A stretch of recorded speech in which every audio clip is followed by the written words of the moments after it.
I'm Deepa S. Panikar here inside my house, Sahadeva Mandiram, Olagattiambalam PO, Mavelikara, Bharanikavu village, Pallikal Naduvilemuri, and my ward number is 1 and my house number is 89. Okay, and this the survey number of this property is 7 bar 28, and my other the adjacent two properties are there, which is just touching this property, back of this one, and that is the survey number of those properties are 7 bar 32 and 7 bar 33.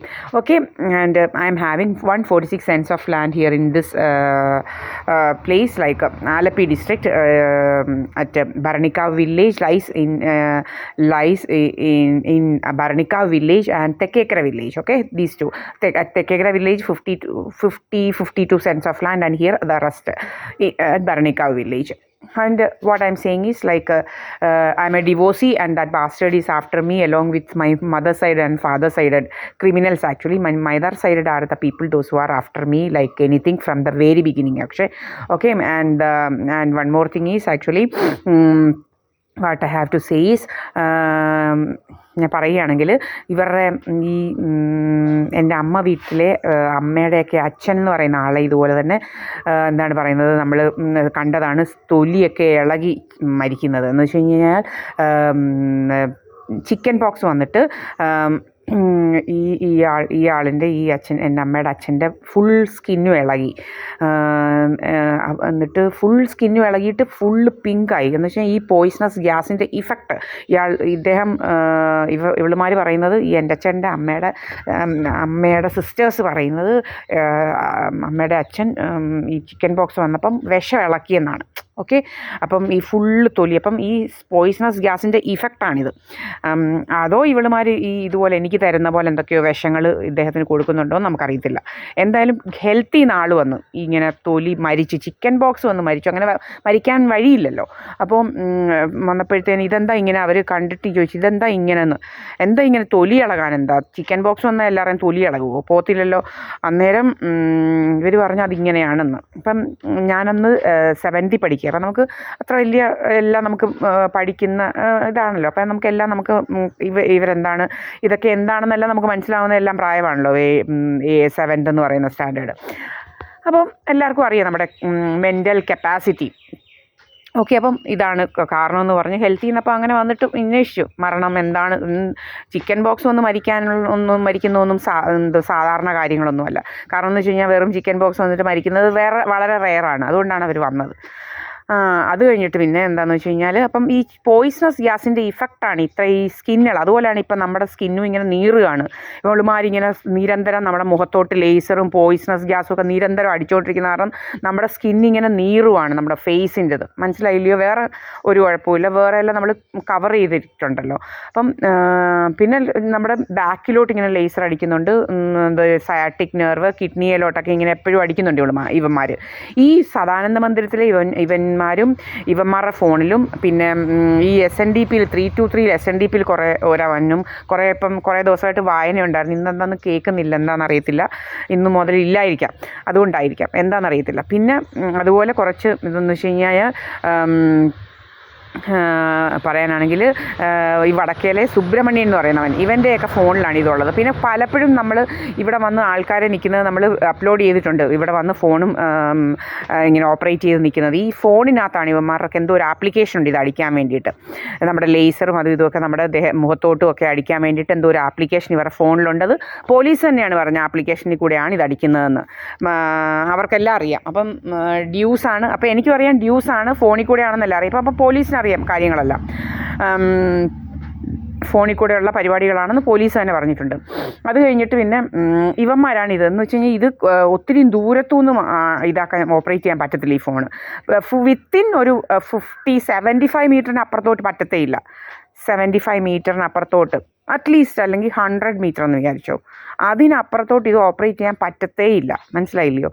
അപ്പം ഇങ്ങനെയാണ് ഈ കാര്യങ്ങൾ. പിന്നെ അപ്പം നമുക്കറിയാം poisonous gas ഇതാക്കിയാൽ പിന്നെ ഇതുപോലെ എഴുതുന്നുണ്ട് നമ്മളുടെ ഉള്ളിൽ പോയിസൺ ചെന്നാൽ നമ്മുടെ സ്കിൻ ബ്ലൂ ആയിട്ട് ടേൺ ആവും, അങ്ങനെയെല്ലാം ഒത്തിരി പിന്നെ ഈസി ബ്രൂയിസ് ഉണ്ടാവും. അതുപോലെയൊക്കെയാണ് നമ്മുടെ ഈ പോയിസൺ എന്ന് പറയുന്നത് നമ്മുടെ സ്കിന്നിന് ആഗിരണം ചെയ്യാനുള്ള ശക്തിയുണ്ട്, മനസ്സിലായില്ലേ? പോയിസൺ എന്ന് പറയുന്ന സാധനം നമ്മുടെ സ്കിന്നിൽ കൂടെ ഉള്ളിലേക്ക് പോകാനുള്ള ഇതുമുണ്ട്. അപ്പോൾ ഇത് നമ്മുടെ സ്കിൻ ആഗിരണം ചെയ്യുമ്പോൾ നമുക്ക് അറിയാമല്ലോ, അത് നമ്മുടെ ഉള്ളിലും ചെല്ലുന്നുണ്ട്, അതിൻ്റെ ട്രേസസ് ഉണ്ടാവും. ഇതൊക്കെ ഇവന്മാർ മനഃപൂർവ്വം ചെയ്യുന്നതാണ്. അതുപോലെ പല രീതിയിൽ ഇവന്മാർ സ്പ്രേ ചെയ്യുന്നുണ്ട്. ഞാൻ കാണിച്ചിട്ടുണ്ട് ഇവിടെ ഇങ്ങനെ കുഴി രൂപപ്പെടുന്നതൊക്കെ. ഇവിടെയൊക്കെ ഇങ്ങനെ ഇന്നലെ നമ്മൾ നിൽക്കുന്നിടത്തെല്ലാം ഇവന്മാർ ഇത് സർവ്വസമയം അടിച്ചുകൊണ്ടിരിക്കുകയാണ് ഇവന്മാരുടെ ജോലി. അതുപോലെ ബ്ലോട്ടിങ് ഗ്യാസ്, ഇതൊക്കെയാണ് ഇവന്മാരുടെ പരിപാടി എന്ന് പറഞ്ഞാൽ. ഇവന്മാർക്ക് വേറെ ഒരു ജോലിയില്ല, ഇങ്ങനെ നോക്കിയിരിക്കുക. ഞാൻ പറഞ്ഞല്ലോ, ഇവന്മാർ ഇൻഷുറൻസ് ലൂട്ടേഴ്സാണ്. ഇപ്പം നിങ്ങൾക്ക് ഇൻഷുറൻസ് ലൂട്ടേഴ്സിൻ്റെ ഒത്തിരി കേസസ് പുറത്തു വരുന്നുണ്ട്. പാമ്പിനെ കടിപ്പിച്ചു, ഇല്ലേ ഇന്നാളിൽ ഒരിക്കൽ, അത് ഞാൻ പറയാൻ മറന്നു, ഒരു ദിവസം ഇവിടെ പാമ്പിനെ കടിപ്പിച്ച് കൊന്ന്, ഈ ഇടയ്ക്ക് തമിഴ്നാട്ടിൽ കൊന്ന് 3 കോടിക്ക് വേണ്ടിയിട്ടാണ് കൊന്നത് സ്വന്തം അച്ഛനെ, പാമ്പിനെ കടിപ്പിച്ചിട്ട്. ഇതുപോലെ തന്നെ സംഭവം ഈ അടൂർ ആ ഭാഗത്ത് നടന്നിട്ടുണ്ട്. ഒരു സൂരജ് എന്നാന്ന് തോന്നുന്നു അവൻ്റെ പേര്. അവനിപ്പം ജയിലിലാണ്. അവൻ ഏതോ ഒരു ഫിനാൻസിലോ മറ്റോ ആയിരുന്നു വർക്ക് ചെയ്യുന്ന ഇവൻ. എന്നിട്ട് ആ പെണ്ണ് ഇതിനായിരിക്കും കൊന്നത്. ബാക്കിയൊക്കെ ഇനിയിപ്പം കിട്ടുമോ ഇല്ലയോ എന്നൊന്നും അറിയത്തില്ലായിരിക്കുമല്ലോ. അവനെ മേർഡറിന് പിടിച്ച് അകത്താക്കി. അതുകൊണ്ട് ഇവന് ഇനി ക്ലെയിം ചെയ്യാൻ പറ്റുമോ എന്തുവാന്ന് നമുക്ക് അറിയില്ല. ഇവന് ഫിനാൻസിലൊക്കെ ആകുമ്പം വർക്ക് ചെയ്തത് എനിക്ക് എന്തോ ഒരു പ്രൈവറ്റ് കമ്പനിയിലായിരുന്നു, ഫിനാൻസുമായിട്ട് ബന്ധപ്പെട്ടതായിരുന്നെന്നാണ് എൻ്റെ ഓർമ്മ. എന്തായാലും ഇപ്പം അടിച്ചു നോക്കിയാൽ അറിയാൻ പറ്റും. അടൂർ ഈ പാമ്പിനെ 2 പ്രാവശ്യം കടിപ്പിച്ചു. ആദ്യത്തെ പ്രാവശ്യം കടിപ്പിച്ചു അവർ രക്ഷപ്പെട്ടു. എന്നിട്ട് കോട്ടയം മെഡിക്കൽ കോളേജിലും കണ്ട് ചികിത്സയിലായിരുന്നു. ഇതെല്ലാം എല്ലായിടവും ഉണ്ട്. അത് കഴിഞ്ഞിട്ടാണ് പിന്നെ ഇവരുടെ പെണ്ണിൻ്റെ വീട്ടിലായിരുന്നു ആ പെങ്കൊച്ച്. എന്നിട്ട് ഇവൻ അവിടുന്ന് ഏതോ ഒരു കുപ്പിക്കകത്താക്കി പാമ്പിനെ കൊണ്ടുവന്നിട്ട്, ഇതിനെ കോബ്ര ആണെന്ന് തോന്നുന്നു, കൊണ്ടുവന്നിട്ട് അതിനെ കടിപ്പിച്ച് കൊന്നത്. ഇതെല്ലാം എല്ലാവർക്കും അറിയാവുന്നതാണ്, ഈ ലോകം മുഴുവൻ അറിയുന്നതാണ്. ഒരു പാമ്പ് പിടിച്ച പെങ്കൊച്ചായിരുന്നു എല്ലാം അന്ന്. അപ്പോൾ വാവ സുരേഷാണ് പറഞ്ഞത്. അതെങ്ങനെയാണ് ഇത്, അയാൾക്കാണ് ഡൗട്ട് അടിച്ചത്. ഒക്കെ നിങ്ങളെല്ലാം കണ്ടു കാണും. അപ്പോൾ ഇതൊക്കെയാണ് ഈ ലോകം എന്ന് പറയുന്നത്. അതുപോലെ ഈ രാജമ്മ എന്ന് പറയുന്ന ഒരിക്കൽ ഇവിടെ വന്നപ്പം, രണ്ടാമത് വന്നപ്പം, ആദ്യത്തെ പ്രാവശ്യം ഞാൻ ഇവിടുന്ന് ചാടിച്ചായിരുന്നു. ഇവളുടെ സ്വഭാവം എന്ന് പറഞ്ഞാൽ ഇങ്ങനെ എന്നെ വെച്ച് ഇൻഷുറൻസ് തട്ടണമെന്ന് ഈ പ്രീതായസ് പണിക്കർ ഇവളും കുറേ എണ്ണവുമായിട്ട് ഇങ്ങനെ ഈ BJP ഒക്കെ ആയിട്ട് നല്ല കണക്ഷനാണ് ഇവളുമാർക്ക്. എൻ്റെ കൊച്ചിനെ വകവരുത്തണമെന്നാണ് ഇവളുമാരുടെയൊക്കെ ഉദ്ദേശം. ഈ സദാനന്ദ മന്ദിരക്കാർക്കും ഹിഡൻ അജണ്ടാസ് ഉണ്ട്. ഇവർ ഭയങ്കര സ്വത്ത് തട്ടിയെടുക്കുന്ന കൂട്ടരാണ് ഈ സദാനന്ദ മന്ദിരത്തിൽ. നിങ്ങൾക്ക് ഇവിടെ വന്ന് അന്വേഷിച്ചറിയാം, ഈ പെങ്ങന്മാരതാണ് ഈ നിൽക്കുന്ന സ്ഥലമെല്ലാം, ഇവരുടെ ഈ വീട് നിൽക്കുന്നത്. അതെല്ലാം അവർ തന്നെ പറയുന്നത് പറ്റിച്ചെടുത്തെന്നാണ്. പിന്നെ ഇവൻ്റെ ഇതെന്ന് പറയുന്നത്, ഇത് നിൽക്കുന്ന എൻ്റെ ഒരു അച്ഛൻ്റെ ചേട്ടൻ്റെയും കൂടെ സ്ഥലമുണ്ട്. അയാളെ എല്ലാം വകവരുത്തി അയാളുടെ 9% ഇവിടെ ഉള്ളതും തട്ടിയെടുത്ത്, പിന്നെ ഇയാൾ സ്വന്തമായിട്ട് വാങ്ങിച്ച് എവിടെയോ നമ്മുടെ കൊയ്പ്പള്ളിക്കാരായ്മ അമ്പലത്തിൻ്റെ പടിഞ്ഞാറായിരുന്നു അങ്ങേറെ താമസം. അവിടുന്നും ഇയാളുടെ എന്തോ വയ്യാതെ കിടക്കുമ്പം ഇയാളുടെ തമ്പ് ഇംപ്രഷൻ എടുത്ത് സ്വത്തൊക്കെ തട്ടിയെടുക്കുകയും കോടതി കേസാവുകയൊക്കെ ചെയ്തിട്ടുണ്ട്. അപ്പോൾ ഇങ്ങനെയൊക്കെ സംഭവങ്ങളൊക്കെ നടന്നതാണ് ഈ സദാനന്ദ മന്ദിരം. ഇപ്പോൾ ഇവർക്കാണ് ഹിഡൻ അജണ്ട. അതുപോലെ സുബ്രഹ്മണ്യൻ എന്ന് പറയുന്നവൻ ഇവിടെ വഴിക്ക് വീതി വേണമെന്നാണ്. ഇതിനകത്ത് കൊടുക്കാൻ നിങ്ങൾക്കറിയാം, ഇതിനകത്ത് കൊടുക്കാൻ വഴിക്ക് വീതി കൊടുക്കാനില്ല. കാരണം ഇതും നമുക്ക് ഇതിനകത്ത് കൊടുക്കാനൊന്നും ഇല്ല. ഇനി 1 ഇഞ്ച് സ്ഥലം കൊടുക്കത്തില്ല. ഇവന് വേണമെന്നുണ്ടെങ്കിൽ, ഇവന് കാശുണ്ടെങ്കിൽ, സദാനന്ദ മന്ദിരക്കാർക്ക് ഇഷ്ടം പോലെ കിടപ്പുണ്ട്, അവർ ചോദിക്കുന്ന കാശ് കൊടുത്ത് വാങ്ങിക്കട്ടെ. നമുക്കിത് കൊടുക്കാനില്ല. ഇനി എന്ത് കോടികൾ തരാമെന്ന് പറഞ്ഞാലും കൊടുക്കാനില്ല. 1 സെൻറ്റിന് കോടി തരാമെന്ന് പറഞ്ഞാലും ശരി, നമ്മൾ കൊടുക്കത്തില്ല. ഇവൻ എന്ത് ഹിഡൻ അജണ്ട, അല്ലെങ്കിൽ ഇവൻ എന്ത് കിടന്ന് കുത്തി മറിഞ്ഞാലും ശരി, മനസ്സിലായല്ലോ. അപ്പം ഇതെൻ്റെ പേരിലുള്ളതാണിപ്പോൾ. എൻ്റെതാണ്. എനിക്ക് ഇത് സെറ്റിൽമെൻറ്റ് ഡീഡിൽ കൂടെ കിട്ടിയതാണ്. എന്ന് വെച്ച് കഴിഞ്ഞാൽ പന്തളത്തും 1 ഏക്കർ എൻ്റെ അച്ഛൻ 55 സെൻറ്റ് സ്ഥലം വാങ്ങിച്ചിട്ടുണ്ടായിരുന്നു. ഇതെല്ലാം നിങ്ങൾക്ക് തെളിവ് സഹിതം നോക്കാൻ പറ്റും. പിന്നെ എൻ്റെ അമ്മയ്ക്ക് കിട്ടിയ 19 സെൻറ്റ് ഉണ്ടായിരുന്നു. അതിൽ 4 കൊടുത്തിട്ട് ബാക്കിയുണ്ട്. ബാക്കി 13 സെൻറ്റും കൂടെ ഉണ്ട്. അപ്പം 155 10 165 ഏകദേശം 170 സെൻറ്റ് സ്ഥലം അവിടെ പന്തളത്തുണ്ട്. ഇവിടെ ഇത് 146 സെൻറ്റ് സ്ഥലം, 46ഉം പിന്നെ 17 ഞാൻ വിറ്റിട്ടുണ്ടായിരുന്നു. പക്ഷേ 7 14 സെൻറ്റ് എൻ്റെ സ്ഥലമാണ്, ഞാൻ വാങ്ങിച്ചതാണ്. അപ്പോൾ ഈ 46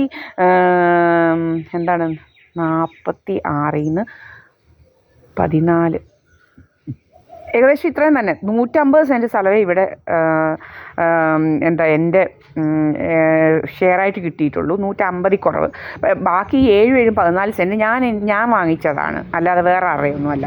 അപ്പം അതിനകത്ത് ക്ലെയിം ചെയ്യാനും പ്രീതായസ് പണിക്കറിന് ക്ലെയിം ചെയ്ത് വരേണ്ട കാര്യങ്ങളൊന്നുമില്ല. ഒന്നും കൂടെ 1 ഏക്കർ 70 സെൻറ്റ് സ്ഥലത്തോളം അവൾക്ക് പന്തളത്തുണ്ട്. അവളിങ്ങനെ ചാടി നടക്കുക. അവളിങ്ങനെ പല രീതിയിലും പലരെയും വകവരുത്തി. ഇവളൊരു ഹണി ട്രാപ്പുകാരിയാണ്. ഇവളിങ്ങനെ പാവം പിടിച്ചൊരു ചെല്ലമുരളിയെല്ലാം വകവരുത്തി. ഇവൾ ആദ്യം ഒരു കുളക്കടക്കാരനെ പിടിച്ചതാണ്. അവനെന്താ അതീഷ് എന്ന് പറയുന്ന ഒരവനാണ് അവനെ ഇവിടെ നമ്മൾ കണ്ടിട്ടുണ്ട്. കുളക്കടക്കാരൻ ഒരു അതീഷ് ഒരു മൂവിയിലൊക്കെ കൊട്ടാരം വീട്ടിൽ അപ്പൂട്ടനോ എന്തോ അങ്ങനൊരു മൂവിയിൽ ഇവനുണ്ട്.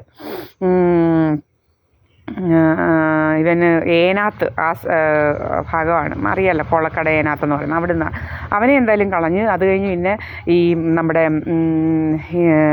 ഒരു ഇവള് ഡി ഫാമോ എം ഫാമോ ബി ഫാമോ ഒക്കെ പഠിക്കാനാന്ന് പറഞ്ഞുകൊണ്ട് പോയി തമിഴ്നാട്ടിൽ ശ്രീവില്ലിപുത്തൂർ എന്ന് പറയുന്ന സ്ഥലത്ത് നിൽക്കും. എക്സാം എഴുതാൻ എങ്ങാണ്ട് പോയി. അങ്ങനെ കിട്ടിയതാണ് മാർത്താണ്ഡത്തുകാരനൊരു പയ്യനെ. അവനാണെങ്കിൽ അവൻ ഈ നമ്മുടെ എന്താണ് പറയുന്നത്, ട്രിവാൻഡ്രത്തിന് തെക്ക് മാർത്താണ്ഡം എന്ന് പറയുന്ന സ്ഥലത്ത് ഉള്ളവനാണ് അവൻ ഒരു അശു പോലെ ഇരിക്കുന്നവൻ, ഒരു പാവം പിടിച്ച്. അവന് എന്താണെന്ന് അറിയത്തില്ല, കുറച്ച് നാളൊക്കെ കഴിഞ്ഞ് കളഞ്ഞു. അവൻ്റെ സാരിയും മോതിരവും ഒക്കെ വാങ്ങിച്ചേച്ച് കളയുക ചെയ്തത്. അവനോട് സാരിയും വാങ്ങിച്ച് മോതിരവും വാങ്ങിച്ച് അവൻ പാവം പിടിച്ചോ എൻ്റെ ഇവനുമായിട്ടുള്ള ബിജു പി എന്ന് പറയുന്നതായിട്ടുള്ള കല്യാണത്തിന് എനിക്കും ഒരു മോതിരം കൊണ്ട് തന്നതാണ് സത്യത്തിൽ. അപ്പം എന്താണ് പറയുന്നത്, അപ്പം ഇങ്ങനെയൊക്കെയാണ് ഇവള്. അത് കഴിഞ്ഞിട്ട് ഈ മാർത്താണ്ഡത്തുകാരൻ്റെ കൂടെ ഇരിക്കുമ്പോഴാണ് ഈ ചെല്ലമുരളിയെ കാണുന്നത്. അവനെ അപ്പം കളഞ്ഞേച്ച് ഇവൻ്റെ കൂടെ. ഈ മാർത്താണ്ഡത്തുകാരനും എൻ്റെ കല്യാണത്തിന് വന്നിട്ടുണ്ടായിരുന്നു, ചെല്ലമുരളി എൻ്റെ കല്യാണത്തിന് വന്നിട്ടുണ്ടായിരുന്നു. വളരെ വിശേഷമാണ്. ഇവള് വലിയ എന്താ പാതിവ്രത്യ പ്രസംഗങ്ങളൊക്കെ നടത്തും. പക്ഷേ ഇവൾ സ്വന്തമായിട്ട് അങ്ങ് ഇതാക്കിയാൽ മതി. പാതിവ്രത്യ ഇങ്ങനത്തെ എന്തായാലും ഒന്നും ചെയ്തിട്ടില്ല.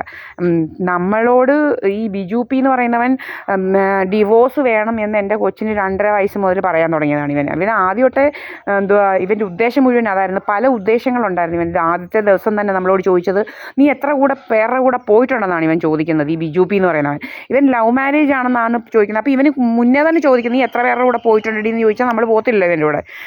ഇവൻ അന്നൊന്നും ചോദിച്ചില്ല. ഇവൻ കല്യാണമൊക്കെ കഴിഞ്ഞ് വെച്ചപ്പം ചോദിച്ചു, നീ അന്നത്തെ ആദ്യത്തെ ദിവസം ചോദിച്ചു, നീ എത്ര പേരുടെ കൂടെ പോയിട്ടുണ്ട്. വലിയ ഡ്രാമയൊക്കെ നടത്തി ഇവൻ.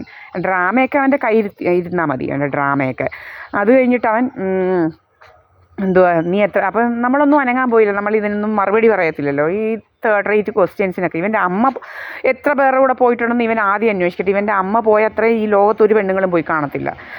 മനസ്സിലായില്ലേ? ഇവൻ്റെ പറയാനാണെങ്കിൽ ഒത്തിരി പുരാണങ്ങളുണ്ട് ഇവൻ്റെ വീട്ടുകാരെക്കുറിച്ചുള്ള പുരാണങ്ങൾ. വെറും തേർഡ് റേറ്റ് ബാസ്റ്റേഴ്സാണ്. പറയേണ്ടതെല്ലാം പറയാൻ എനിക്കറിയാം നല്ല ശരിക്ക്. ഇവനെക്കുറിച്ചൊക്കെയുള്ള നല്ല ശരിക്കുള്ള ഡീറ്റെയിൽസ് എനിക്ക് നല്ല ശരിക്ക് പറയാനറിയാം. എന്നിട്ട് ഇവൻ അത് കഴിഞ്ഞിട്ട് പിന്നെ ഇവൻ 10ാമത്തെ ദിവസം ഇവനോട് ഞാൻ പ്രത്യേകം പറഞ്ഞായിരുന്നു, എനിക്ക് തുണി വാങ്ങിച്ചുകൊണ്ട് വരരുത്, കാരണം എനിക്ക് ഇഷ്ടപ്പെടത്തില്ല, ഞാൻ തന്നെ വാങ്ങിക്കണം. അങ്ങനെയാണ് ഇവൻ 2 പന്നത്തുണി പറഞ്ഞ തുണി ഇവരുടെയൊക്കെ നിർദ്ദേശപ്രകാരം കുറേ ഞാൻ ഇടാത്ത പോലത്തെയൊക്കെ പറഞ്ഞ് തമിഴ്നാട്ടുകാരുടെ കുറേ തുണിയായിട്ട് വന്ന് 2 ചുരിദാറിനുള്ള. ഞാനത് തയ്പ്പിച്ചില്ല. അപ്പം തയ്പ്പിക്കാത്തതിന് ഇവൻ എന്നെ അടിച്ചു കേട്ടല്ലോ. അന്ന് 10ാമത്തെ ദിവസം മുതൽ ഇവൻ അടി തുടങ്ങിയതാണ്. അത് 1ഉം 2ഉം ഒന്നുമല്ല, നല്ല 10-15 അടി എൻ്റെ കവളത്ത് തന്നവനാണ്. എൻ്റെ ചെകിടത്ത് അടിച്ചവനാണ് ഇവൻ ഈ തെമ്മാടി. ഇവനെ ശരിയാക്കണം. ഇവനെ അറുത്ത് മുറിക്കേണ്ട സമയം കഴിഞ്ഞു. ഇവനെ ശരിക്കും പറഞ്ഞു കഴിഞ്ഞാൽ എന്നോട് ചെയ്തതൊക്കെ ഓർക്കുമ്പോഴേ ഇവനെ ശരിയാക്കേണ്ട സമയം എന്നേ കഴിഞ്ഞ്, അതിക്രമിച്ചെന്ന് വേണം പറയാം. ഇവൻ പിന്നെ നമ്മുടെ പുറകിന് നടക്കുകയാണ് ഈ നാറി. ഇവനെക്കുറിച്ച് ഈ ലോകത്തുള്ളവർക്ക് മുഴുവൻ അറിയാം. ഇപ്പോൾ ഇവിടെയൊക്കെ താമസിക്കുന്ന അവിടെയുള്ള ഒരു കലയെന്ന് പറയുന്ന ഒരു സ്ത്രീയുടെ മരുമോനുണ്ട്. അവൻ വരെ കഴിഞ്ഞ 2 ദിവസത്തിന് മുന്നേ അവൻ പറഞ്ഞു, എൻ്റെ ക്യാമറ എടുത്ത കാണും, പറഞ്ഞു ഇവനും ഇവൻ്റെ അനിയൻ്റെയും കാര്യങ്ങളെല്ലാം പറഞ്ഞിട്ടുണ്ട്. അപ്പോൾ ഇങ്ങനെയൊക്കെയാണ് കാര്യങ്ങൾ. അപ്പോൾ ഈ നമ്മളുടെ മുഖത്തോട്ട് എപ്പോഴും ഇവന്മാർ പോയിസണസ് ഗ്യാസ് അടിക്കുക, ഇങ്ങനെ കറപ്പിക്കുക, വലിയ മാനസിക രോഗം ഇവന്മാർക്കാണ് ഈ സൈക്കോപാത്ത് നാർസിസിസ്റ്റിക് മാനസിക രോഗം ഉള്ളത്. മറ്റുള്ളവരെ കാണുമ്പം കൃമി കടിക്കുന്ന ഇവന്മാർക്ക്. എന്ത് കൃമി കടിയാണെന്ന് അറിയത്തില്ല ഇവളുമാർക്കുമൊക്കെ. പ്രീതായസ് പണിക്കറിനും ഇങ്ങനെയുള്ളവർക്കൊക്കെ. നമ്മൾ ഇവളെയൊക്കെ കളഞ്ഞതാണ്. ഇവളെയൊന്നും ഇനിയും ജീവിതത്തിലെടുക്കത്തില്ല. ഇവളുടെയൊന്നും മുഖത്തോട്ട് നോക്കാനും എനിക്ക് ഒട്ടും ഇഷ്ടമില്ല. ഇവളൊക്കെ ഇങ്ങനെ നമ്മുടെ പുറകിന് നടക്കുകയാണ്, സ്വത്ത് മുതലും വേണമെന്ന് പറഞ്ഞുകൊണ്ട്. ഇപ്പോൾ ഇവളുടെ കാര്യം എന്ന് പറഞ്ഞാൽ ഇവളിന്നിട്ട് ഈ ചെല്ലമുരളിയെല്ലാം എടുത്ത് ഇതാക്കി 10 വർഷം കൊണ്ട് അവനെ ശരിയാക്കി. എന്നിട്ട് പിന്നെ എന്താണെന്ന് വെച്ച് കഴിഞ്ഞാൽ ഈ ബിജു പി എന്ന് പറയുന്നവൻ ബിജു പി എന്ന് പറയുന്നവൻ എൻ്റെ മുഴുവൻ സ്വർണവും അടിച്ചു മാറ്റി വെച്ചുകൊണ്ടിരിക്കുക. 103 പവൻ്റെ സ്വർണം, 66 പവൻ ഇവൻ തരാനുണ്ട്. 66 പവൻ്റെ സ്വർണം എനിക്ക് ഇവൻ ഇനിയും തരാനുണ്ട്. പിന്നെ ഉള്ളതെന്ന് പറഞ്ഞു കഴിഞ്ഞാൽ എൻ്റെ ജോലി നഷ്ടപ്പെടുത്തി ജോബ് ലോസ്റ്റ് ഇൻഷുറൻസ് തട്ടിയെടുക്കാനായിട്ടാണ് നടക്കുന്നത്. മനസ്സിലായല്ലോ, ജോബ് ലോസ്റ്റ് ഇൻഷുറൻസ്. അപ്പം ഇപ്പം ഈ ഇൻഷുറൻസിൻ്റെ കള്ളത്തരങ്ങളെല്ലാം അറിയാം. ഹെൽത്ത് ഇൻഷുറൻസ് തട്ടിയെടുക്കുന്നവരുണ്ട്, job lost insurance, life insurance കൊന്നിട്ട് വരെ തട്ടിയെടുക്കുന്ന പല പല കേസസ് ഉണ്ട്. പലതും പുറത്തു വരുന്നുണ്ട് ഇപ്പോൾ ഈ തമിഴ്നാട്ടിൽ ഉൾപ്പെടെ ഇങ്ങനെ. അപ്പം ഈ രാജമ്മ ഇവിടെ രണ്ടാമത് വന്നപ്പോൾ അതാ പറയാൻ വന്നത്. രാജമ്മ രണ്ടാമത് വന്നപ്പോൾ അവൾ പറയുകയാണ്, ജനൽ അടച്ചു കിടന്നില്ലേ പാമ്പ് കടിക്കുമെന്ന്. അപ്പം ഇവക്ക് ഉദ്ദേശങ്ങൾ പലതുണ്ട്. പാമ്പിനെ കൊണ്ട് കടിപ്പിക്കുക, ആരൊക്കെയോ നമ്മുടെ കേട്ടോണ്ടിരിക്കുകയാണ്, മനസ്സിലായില്ലേ? അപ്പം അവരോട് ഇങ്ങനെ ഹിൻറ്റ് കൊടുക്കുകയാണ്, പാമ്പ് കടിച്ചു കൊല്ല്, ജനൽ തുറന്നാണ് കിടക്കുന്നത്, അപ്പം പാമ്പിനെ കൊണ്ട് കടിപ്പിച്ചു കൊല്ല് എന്നൊക്കെയുള്ള ഹിൻറ്റാണ് ഇവൾ കൊടുക്കുന്നത്. മനസ്സിലായില്ലേ? അപ്പോൾ ഇവളുമാർക്ക് നല്ല നമ്മളെ കേട്ടോണ്ടിരിക്കുന്ന കുറേ അവളുമാരും അവന്മാരും ഉണ്ട്. ഇവിടെ എന്തൊക്കെയോ നമ്മളുടെ സൗണ്ട് എല്ലാം കേൾക്കുന്നുണ്ട് ഇവന്മാർ. ഈവൻ നമ്മളെന്താണ് ചെയ്യുന്നതെന്നൊക്കെ കേട്ടുകൊണ്ടിരിക്കുന്ന, നമ്മൾ കഴിക്കുന്നതും എല്ലാം ഇവന്മാർക്കറിയാം. മനസ്സിലായില്ലേ? അതെങ്ങനെയാണെന്ന് നമുക്കറിയത്തില്ല. നമ്മൾ കഴിക്കുന്നതറിയാം, നമ്മൾ എവിടെയാണ് പോകുന്നത്, പോകാൻ ഒരുങ്ങുന്നത് എല്ലാം ഇവർക്കറിയാം. അതെങ്ങനെയാണെന്ന് നമുക്കറിയത്തില്ല. അപ്പോൾ അപ്പോഴത്തേനും നമ്മളിപ്പം പോകാൻ ഒരുങ്ങുവാണെങ്കിൽ അപ്പോഴത്തേനും നമ്മുടെ ഫുൾ ബോഡി അങ്ങ് ഇതാക്കും, ഫുൾ ബോഡി വീർപ്പിക്കും ബ്ലോട്ടിങ് ഗ്യാസ് ഉപയോഗിച്ച്. എന്നുവെച്ചാൽ നമുക്കുള്ളതിനെക്കാട്ടി വണ്ണമൊക്കെ തോന്നിപ്പിച്ച് ഈ ബ്രസ്റ്റൊക്കെ അങ്ങ് വണ്ണിപ്പിക്കും നമുക്ക്. കാരണം എന്ന് വെച്ച് കഴിഞ്ഞാൽ ഞാൻ എപ്പോഴേ പറഞ്ഞു, നമ്മൾ ലൂസായിട്ടുള്ള ബ്രായാണ് ഉപയോഗിക്കുന്നത്. അതുകൊണ്ട് നമുക്ക് ഈ ബ്രാ പെട്ടെന്ന് ടൈറ്റ് ആകുമ്പോൾ നമുക്കറിയാമല്ലോ അതിൻ്റെ ആ ഡിഫറൻസ്. അങ്ങനെയാണ് പണ്ട് മുതൽ. അതുകൊണ്ടാണ് നമ്മൾ വേഗം നോട്ടീസ് ചെയ്യാൻ തുടങ്ങിയത്. ആദ്യമായിട്ട് ഇത് നോട്ടീസ് ചെയ്തതെന്ന് പറഞ്ഞു കഴിഞ്ഞാൽ നമ്മൾ എറണാകുളത്ത് കാറ്റാടി എന്ന് പറയുന്ന സ്ഥലത്ത് വർക്ക് ചെയ്തുകൊണ്ടിരിക്കുമ്പം നമ്മൾ കാക്കനാടെന്ന് പറയുന്ന സ്ഥലത്താണ് നമ്മൾ താമസിച്ചത്. അപ്പോൾ കുറച്ച് ഞാൻ നടക്കും. അപ്പോൾ നമ്മൾ രാവിലത്തെ ബ്രേക്ക്ഫാസ്റ്റ് കഴിച്ചിട്ട് അങ്ങോട്ട് ഇറങ്ങി ഒരു സ്ഥലത്ത് ഇങ്ങനെ വരുന്ന ഉടനെ എന്നും അവിടെ വരുന്നുണ്ടെങ്കിൽ നമ്മുടെ കാലെല്ലാം കൂടെ കയറി ടൈറ്റ് ആവും. നമ്മുടെ ഈ എന്താണെന്ന് വെച്ചാൽ നമ്മൾ ഇട്ടിരിക്കുന്ന ലെഗിൻസാണ്, അതിങ്ങനെ സ്കിന്നി പറ്റി കിടക്കുന്നതാണ്. അപ്പോൾ ഈ പെട്ടെന്ന് അതങ്ങ് ടൈറ്റ് ആകുമ്പോൾ നമുക്കറിയാം. അങ്ങനെയാണ് നമ്മളിത് നോട്ടീസ് ചെയ്യാൻ തുടങ്ങിയത്. ഇതെന്താണ് ഇങ്ങനെ ടൈറ്റ് ആവുന്നത്, ഇതെന്ത് പറ്റി ടൈറ്റായി, എങ്ങനെയാണ് ടൈറ്റായത്, അങ്ങനെയാണ് നമ്മൾ നോട്ടീസ് ചെയ്യാൻ ഇതെല്ലാം നമുക്ക് മനസ്സിലാവുന്നത്.